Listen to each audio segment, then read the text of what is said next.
And welcome into another episode of Tiger Territory, part of the Foul Territory Network, a Detroit Tigers podcast. I'm Kieran Steckley. With me, as always, is Cody Stavenhagen. And, of course, the one, the only, looking real sporty right now, Austin Jackson. How's it going, fellas? How we doing? Going good, going good. It's nice here. It's nice. We loving this sunshine.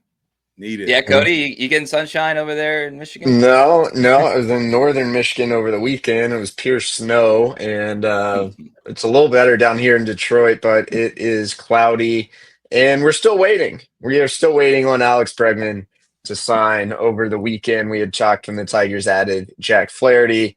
There were some optimistic vibes. I was getting a lot of messages on the phone. It's back to quiet. What does that mean? I don't know. I think one thing we're learning is these negotiations don't always play out probably like we think they do in our head. I don't know, Austin. Maybe you have some insight on how this process can actually work. But these things, man, they take time, and it doesn't seem like anyone's in a rush to get this thing done. Yeah, I mean you're right. They do take time, for everybody on both sides to get the details ironed out. Years, money, all that stuff comes into play. The fit. If you want to move your family there, if you can see your family being there for some years. But yeah, it's so many things that go on, but behind the scenes that we're really not let in on until obviously that person signs. But I know for me, it was a lot of going back and forth with teams, just years. And like I said, just trying to get a good feel if I would feel good about moving my family to wherever it is. So, and the team, you just want to go to a team that's ready to win. And if you're a veteran, you've been in the league for a little bit, especially a guy like Bregman who's coming from a winning background, that has a winning pedigree. He probably wants to go somewhere where he can win. Detroit just showed that they're trending upwards. So maybe he's still in the hunt for coming to Detroit, but time will tell. It is getting down to the nitty gritty right now, though. So these are the times you start sweating a little bit. Maybe not so much a guy like him because he has options, but at the same time, I think for everybody else, we're just, we're kind of biting our nails over here, wanting them to come, but knowing that it's a process that it'll eventually play itself out with a guy like him. So, Well, the family aspect, I'm glad you brought that up because that's something that we don't really think about all that often. Like we think about team, we think about money, we think about years, but the family aspect and it made me think of when Scott Harris was interviewing for the president of baseball operations job a couple of years ago. Like he later told the story. It's like Mrs. Illich like was showing his wife around because that's for him too. Like he was gonna have to move his family. So people don't do that all that often in this culture. Like it's a cross country move is hard. Yeah, you're making a lot of money. Yeah, you're playing the kids game, quote unquote. But it's still like real life. This is real life for guys like Alex, and he's gonna be okay. He's gonna be okay. But it is still a monumental decision. Speaking of coming home, we can recap a little bit too, Cody, about Jack Flaherty, who has, unless I missed it, yet to officially sign with the Tigers. But we did a reaction podcast you guys can go listen to wherever you get podcasts or on our YouTube page, Tiger Territory. Cody and I's thoughts about 25 minutes, just kind of hashing it out. Cody was a very busy man. We talked about him being on vacation. Like, I'm not trying to blow smoke up his butt or anything, but then on Monday he was on LV Network and then he was on the Foul Territory show. So he was busy even after the signing. So any other thoughts? You've had to talk about it a little bit more, Cody, with some other voices in baseball, not just me, not just Austin, not just kind of people in your circle about this Flaherty move and what it could potentially mean. I think the biggest thing that's dawned on me is what we talked about, Sunday night or whatever. But just what does this mean for the rest of the Tigers rotation? Does it mean maybe Jackson Jobe is not as likely as we thought to start the year in Detroit? This thing, you add one guy and you're looking at five spots, things get real crowded real quickly. So again, Skubal, Flaherty, Olson, Cobb, you're paying all those guys and you're paying Kenta Maeda. You still have Jackson Jobe, Casey Mize, Brant Herter, all these other names. I think a lot of it is going to come down to what the Tigers' actual plan is for Maeda this season, and we don't know. We don't quite know the answer to that. But yeah, there's a world where maybe we will get something we've joked about, which is the Tigers saying, well, Jackson can improve all his pitches and locating them to all four quadrants of the zone, and we just think he needs a little more seasoning. No one's going to want to hear that, but it sounds like more of a possibility than I probably would have guessed earlier this winter. So, Austin, I was curious, and I didn't prepare you for this. So I'm going to apologize right off the bat here, but it just kind of came in my mind. The Mises of the world, the Maedas, well, with the Bregman thing, we can bring in like Jace Young and Matt Vierling and guys that maybe thought they were going to have a certain role. And if this thing looming over everybody's head, like if it happens, then their role's going to change. And in some cases, it might not even be in Detroit. It could be in Toledo, maybe a trade. Like all this uncertainty. So I'm curious, like the player piece of this, the one that's already on the team, the one that's going through as we record this on February 5th, that's gone through the offseason, that's been mentally prepared probably for a certain role in the team or a certain aspect to contribute. And then something like this could blow up. We don't know that, so we can't go to that angle, but just like the looming aspect of it, like what goes through those guys' minds when like their jobs all of a sudden become a little less certain?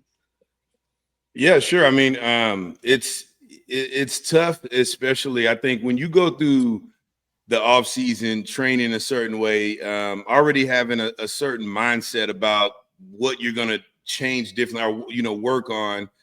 And when you get a call or you say you get the spring training and that role changes, I mean, it can be tough. Obviously we're all athletes and we're good at making adjustments. We've been able to make adjustments on the fly our whole life. And that's the reason why we're good. That's the reason why we got to where we got to. But at the same time, I mean, I can speak on that because it happened to me. It happened to me in 2014 at the end of the 2013 season.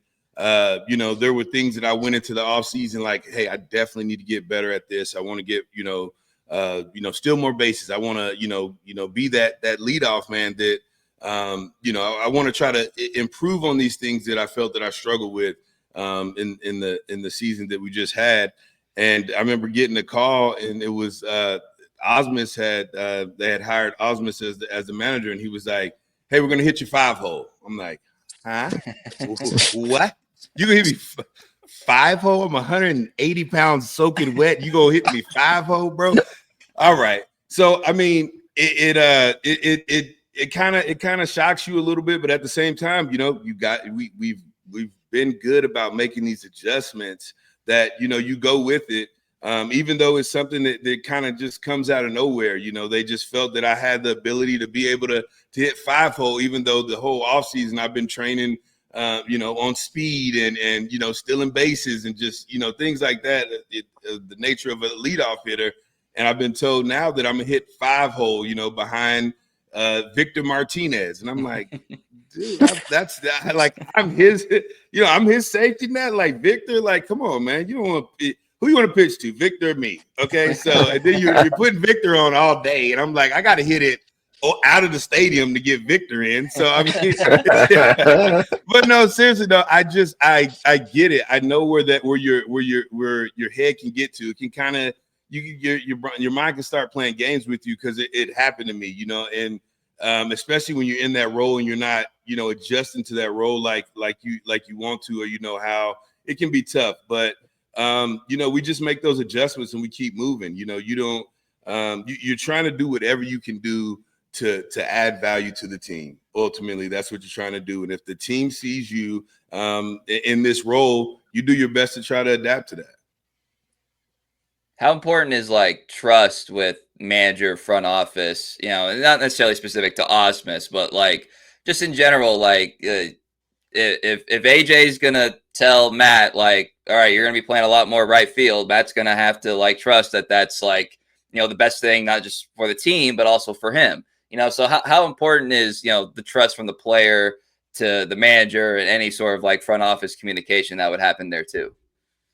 Well, I think just the trust comes from, in my opinion, just making sure that both sides agree on, and then you're going out and you're giving me the time to be able to adjust to this new role that you put me in. The second things start going wrong and we start pulling the plug on it, I think that's where that trust issue kind of gets skewed a little bit. So I think if when guys are being told they're going to be in a different role than they were expecting, I think what they're expecting is to be able to go out and at least try to get comfortable in that role, if given the proper amount of time to adjust to it, and just making sure everybody's holding everybody accountable. You're doing what you said you were going to do, and you're allowing me to go out and play to my best abilities and prove that I can stay in that role.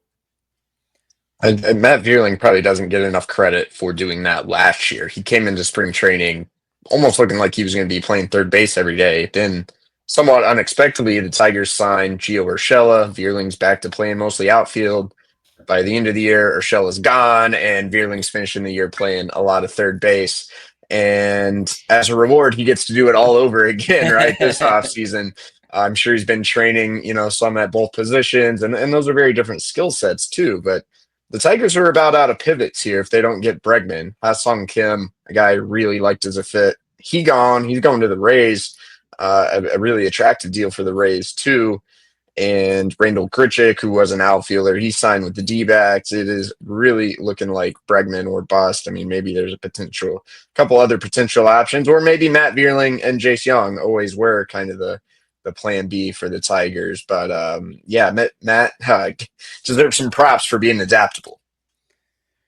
Yeah, for sure. and You have to be. You have to be. That's the name of this game. You're always having to adapt on the fly. Even when you've been told you're going to be at this certain position, get the spring training, or you get to the season and trades are made, guys are signed, and your position might change, but the big thing is, you're getting the opportunity to adjust to that change. And like we said, that's where that trust comes. I really like what you said there, Austin, about like, okay, if you're going to ask me to do this, it's only fair that I get the time to adjust and get my feet wet and, all this stuff, because I can say, media fans tend to be more impatient than patient. I can, and especially if the team success hasn't been that great over the last several years, like it's like, when is this going to happen? Everybody wants a quick fix, and these things don't happen over time. One of the things that even the most staunch critic of the current administration for the Tigers would have to admit is that they are a patient group. Like, they are letting guys develop and putting them out there. And AJ had a quote a couple of years ago about Isaac Paredes. Austin, you'll get a kick out of this. It was like, he's a third baseman. We try him at second base. And AJ said something to the effect of, well, we don't know if he can't play second base until we try him at second base. Yeah. And he's actually 5 years later or whatever is still kind of going through that positionally. Now we'll be in Houston. So it's funny how things work out there. But the transition. And the Tigers have asked a lot out of these players too for the last few years. They're all playing different positions. There's no such thing as, hey, you're hitting 5-hole, because the lineup's different every day. There are a lot of teams probably operating like that more than even 5-10 years ago. I think that's one of these things with a young team. The dudes really have kind of bought into that message. We heard about that all last year, but especially early on, like AJ's first year, I wasn't always a fan of it. I was like, I feel like it's going to be hard for guys to get comfortable and to develop. And I've kind of been proven wrong, I think, because the players have took it in stride a little bit. Once they start seeing it work too, or once they start saying, hey, if this is going to get me a 7th inning at bat against a lefty, okay, I'll do it. Yeah, absolutely. Well, and again, the patience thing, I'll remind everybody, that first base position, Colt Keith, move in there. You know what I mean? Like, and then if Jahan Malloy is going to get some time at first base, move in there. That's a guy that's been moved around, in his professional career as well. So, even though the stakes are higher because they just made the playoffs and, they're trying to progress, the patience aspect has to still be there. All right. So we're spring training eve-ish. It's not technically eve, it's not tomorrow, but it's basically right there.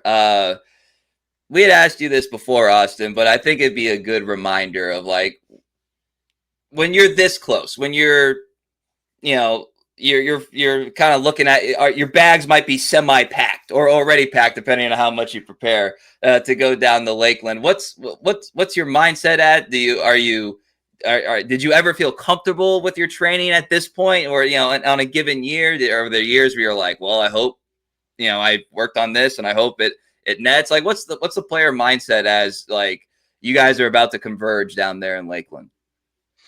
I think it's very detailed. It's probably a lot more detailed than people realize. I mean, because everybody has kind of like their individual, they have like an individual assessment of their season, and essentially that's what you're going into your off season working on. You're going on, did my legs give out on me? Was I just tired? So, you're working on your strength. Like I said, I've said this before, I was a guy that lost a ton of weight during the season. So I really focused on that. Everybody has their assessments and things that you look at, your strengths. Obviously, everybody looks at those and you want to continue to build on those, but it's really about those weaknesses that you struggle with that year. Things that you want to, continue to try to get better at, things that add value to yourself as a player, but also to your team. With the Tigers, going into the offseason, just coming off of, making it to the playoffs. I mean, if I'm a guy on that team, I'm looking at what were some of the things that I struggled with in the playoffs. What are some of the things that I could get better at in those big at bats or those big innings where they need a pitch? Like, what is something that I could go to? I know for me personally, my first year in the playoffs, I mean, it can be overwhelming. So just getting used to that environment, saying that, I got to slow my breathing down, just little things like that. But also, if I look at that first year that we made it to the playoffs, I mean, I had a terrible playoffs. The moment just was overwhelming, and it was just a lot to take in for my second year.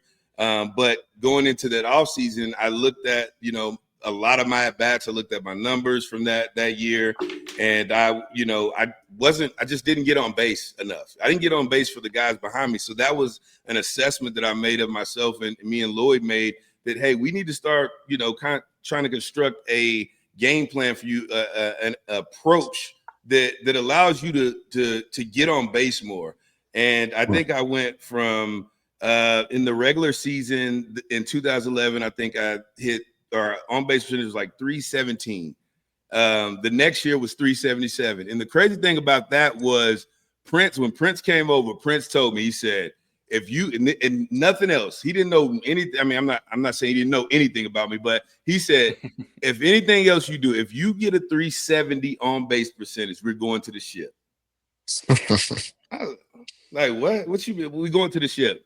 I got a 377, and we went to the ship. And my man bought me a watch. That's what I'm talking about, P. And my man bought me a watch. Now, we didn't win, right? But that's the type of goals that I set for myself going into the offseason. Like, I got to get better at this to help my team, to try to give my team every advantage at the end of the season to make it to the playoffs. And ultimately, that's what we're all trying to do, is trying to win a ring. Not saying that I was I was just a small piece of that. Obviously, we saw what Miggy did that year. So, I mean, but me able to get on base for guys like that behind me, it let those guys do their job. And that was just by me focusing a little bit more on some of the things that I could help change my game to add value to the team. Spring training, in some ways the best time of the year. Everyone's in a good mood. Everyone thinks they're going to have a great year. You start getting that itch around this time. I'm feeling it. I'm ready to be down there. But spring training gets long, and the days are long too. Was spring training fun for you as a player? Yeah, I mean, spring training was fun because for me, I'm getting into good weather. It was always nice there in Lakeland, or even in Arizona when I played for teams that had spring training in Arizona. it was a fun time. It was just that change of scenery, and it was really just being able to get back focused on baseball and take all my attention and focus and the things that I worked on and apply those things to spring training. It does get long, but I think you have really good management that does a really good job with building guys up. That way guys aren't breaking down too much in spring training. It's about really just kind of knocking some rust off and working on some of those things. But I loved spring training because of the places that I got to go, and it was about really just knocking rust off for me and trying to apply some of those things that I worked on in the off season, to try to get ready for the season. Yeah, well, there's always a debate: is spring training too long? We've done over the past couple of years when there was labor disputes and it changed everything, and then even 2020 with the ramp up once baseball came back in the summer post pandemic, might be the ultimate example of inexact science. Is it too long? Is it too short? Like basically you do something happens and we associate it with spring training being too long, or if it was shorter and then there's more injuries, it's like, that's because they didn't, have a long enough spring training. So, so, 6 in one hand, half dozen in the other. I know from an observation standpoint, it's, you start feeling like, all right, well, okay, I see what these guys are doing. We joke all the time. It's like, some guy's gonna have a 2 home run game, and what does it mean?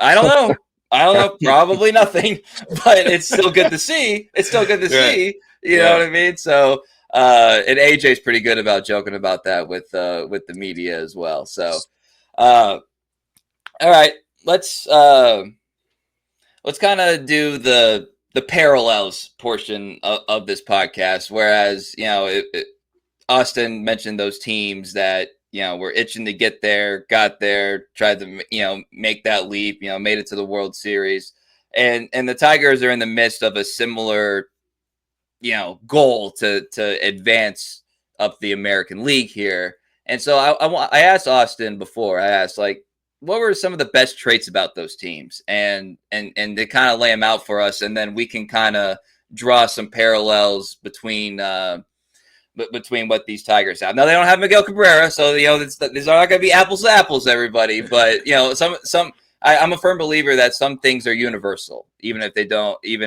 don't have direct application. So, Austin, what kind of wisdom can you bestow upon us about those really successful Tigers teams? I mean, starting off, you gotta go to the man, Mr. Leland himself. Old school manager, right? And you hear that about a lot of the old. But seriously, an old school manager in a sense that these are my guys. This is who I'm going with. This is the guys on the team. He didn't do a lot of moving around. It's this. Hey, you're here. This is your role. This is what you do. And guys, he was able to relay that to guys and make them feel special about where their role was. That was the good thing about him being able to manage that many egos in one room, but to get everybody to feel like they were on the same level. Obviously we had the stars, we had the Miguel Cabreras and the fielders and the Verlanders, but he made everybody on that team feel like they were a part of the success of the team. And that was the thing that your leader has to be that. He has to be able to talk to the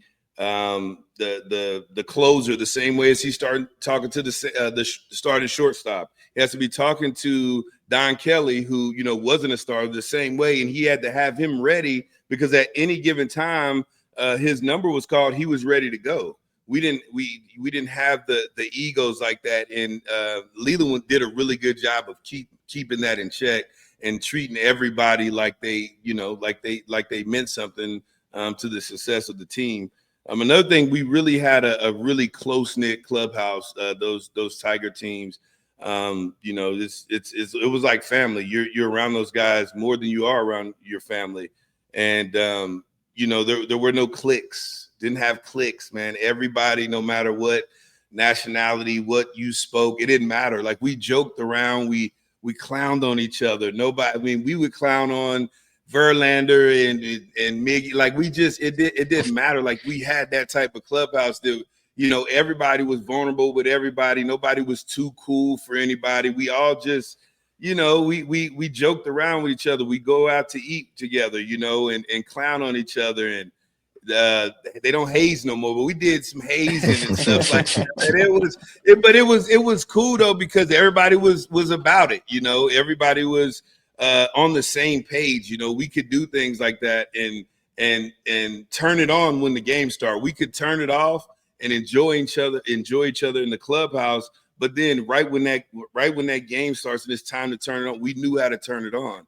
And that was the special thing about that team, because your leaders in that clubhouse were, Miggy, when you see how he went about his work ethic and went about his business each and every day, that stuff trickled down to the rest of us. You have a future Hall of Fame here, getting his workout in, getting his extra hitting in. Like when you see Verlander running poles and him out there throwing flat grounds and him, in the video room studying, that type of stuff trickles down to everybody else. And we had that leadership. We had the leadership from the manager standpoint, and we had the leadership for the players in the clubhouse. So those type of things are ingredients for championship winning teams. They have that. They have a close, well, most of them, anyways. You have that close knit group in there, and that's what I loved about that. My time in Detroit is just that clubhouse, man. It made it special to come to the locker room each and every day, and in that leadership that we had with those top guys. When you saw those guys working, you knew it meant business, and that's the way the rest of the team was. But we had some good times, man. We had some really fun flights, really fun bus rides. Just clowning around, and that's what made it fun, man. It made it really special to be in those clubhouses at that time. I always like to pay attention to how the rookies kind of act those first few days of spring training. This year there'll be, I mean, Joe, Jace Young, they've actually been around and done big league spring training before, but I'm sure there'll be a couple new faces, and I'm sure it can be intimidating maybe when that chemistry is not like built in. Mm-hmm. You played a good bit in spring training with the 2009 Yankees. What was that like? Man, I just tried to. I went in. When I would go in there, and I mean, this is you're looking at like an all-star team. These guys are guys that I watched growing up. I mean, everybody is, a Hall of Famer or in the talks of being a Hall of Famer. That's what type of team this was, the Yankees. And so I wanted to make myself not seem like a little shy, rookie. I was talking to people. I would go up and I would introduce I used to go up to Jeter's locker almost every day and just kind of crack jokes with him, but mainly because I'm like, I'm gonna be playing with you one day, so I need you to know my name, But I had that type of confidence in myself, so I didn't want to be this rookie to sit down in the corner and not say nothing. I wanted to learn as much as I could because I didn't know if I was going, how long I was going to be there. So when these guys went to the cage, I'm going to the cage. Like I wanted to build that bond with these guys, with these guys around me because I wanted to be there. So you young guys don't just sit in the corner. I'm not saying be the loudest in the locker room, but I'm saying, hey, get to know your teammates, man. Get to know your teammates. Like, you don't want to talk to me, that's fine, but I'm not going to sit over here and not speak. We talked about that already now, about that not speaking. Now you're going to speak. Now let's talk. Let's build that bond right here in spring training because we're about to play a full season together. Like we need to be on the same page. I need to know your personality. I need to know what makes you tick. You need to know what makes me tick. We need to know when, hey, he needs a little break right now. But you only can do that in spring training when you build that bond, that relationship in spring training. That's like the best time to do it is in spring training. And I've been in several different clubhouses, and I've tried to remain the same as far as being real with myself, being real with the guys around me, and establishing those boundaries, but also establishing a bond for each other.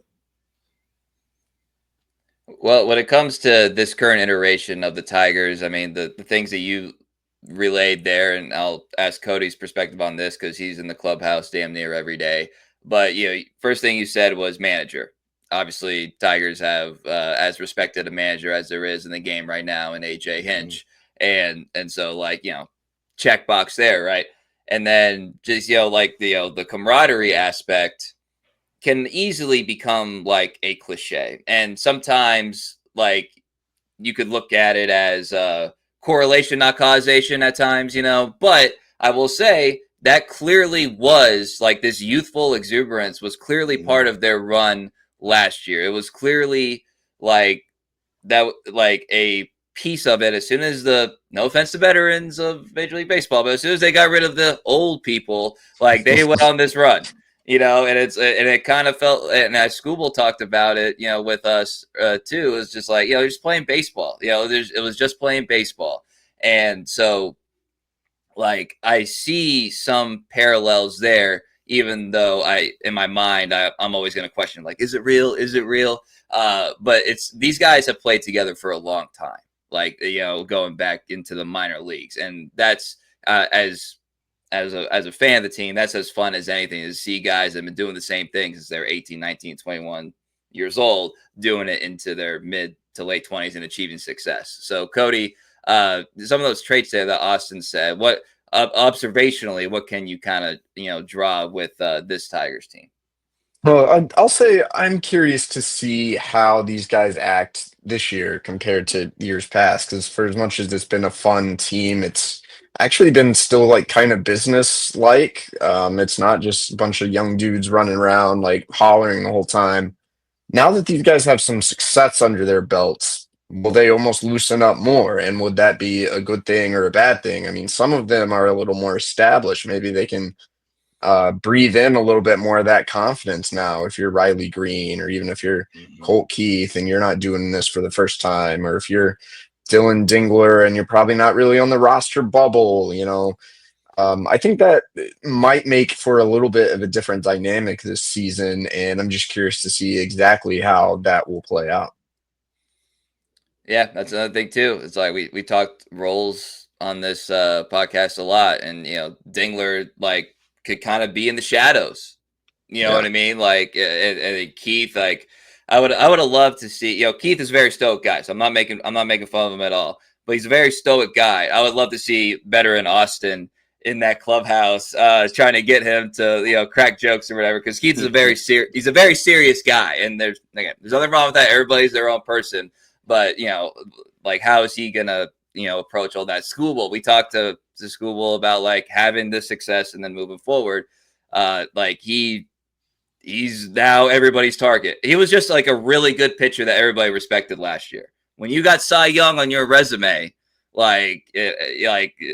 you're kicking, you're put your foot in the dirt a little bit more in that batter's box, I bet, because I want to get this guy. So as much as there is turnover, there is a challenge to, as Austin said, kind of still be yourself, and balancing that, I'm sure, is probably going to be one of the top things that'll determine their success this season. Yeah, it ain't gonna matter with you. You can get in there and kick dirt and blow smoke and tighten batting gloves hard and hit the plate hard all you want. You still sitting in the truck after this at bat because you ain't hitting this, and you're not. You doing all that extra so you can get over here and sit down just like the whole squad. So just relax. Yeah, That's good. Well, real quick here, let's end on a little bit of a lighter note. Not lighter for the people that are around Austin and I in the greater North Texas area, but one of the most surprising trades in sports history, really. Luka Doncic going from the Dallas Mavericks to the Los Angeles Lakers. People here are devastated. I know Austin's seen it too. It got me thinking though, it's such a one of one. There's no real comparison, but I will say Luka has 1.5 years left on his contract, right? When Miguel Cabrera signed that big extension in 2014, he had 2 years left on the contract, so more or less in the same range, right? So 2014, Austin, you go from CS, World Series, CS. What if the Tigers had traded Miguel Cabrera before that 14 season? And, you got a new manager too. Like, all of a sudden now you're going to bat fourth. You're not batting fifth anymore. You're going to bat fourth because we just traded Miguel Cabrera. So I was just oh my God. what would this pure hypothetical, what would that have been like? Hey man, don't do me like that, dude. It was already crazy. It was already crazy enough. My man said a 5-hole, but no, I mean, dude, you're not. I mean, you can't replace that production. You know what I mean? Like 2012, he won the Triple Crown and won MVP, and then he goes and wins the MVP probably with better numbers. You know, like you can't replace a guy like that. You know, you just don't see it. Like, what other superstar you're gonna have to replace him with a superstar? You're gonna go get Mike Trout.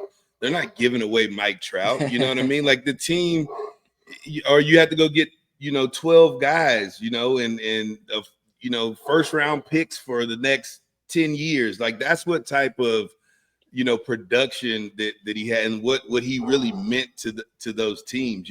So yeah, it wouldn't have been good. It's just you're basically telling everybody we're starting all over. And that's no disrespect to anybody else on the squad. I was on the squad, but I'm being honest when I'm saying that I mean that guy put us on his back a lot, and so there would have been tough to replace that type of production, and it would have been ugly. He'd have took half of Detroit with him. People would have left. They would have quit jobs. They're done. We've been in Detroit our whole life. We going to wherever Miggy's going. Going to Venezuela if we need to, but we following him.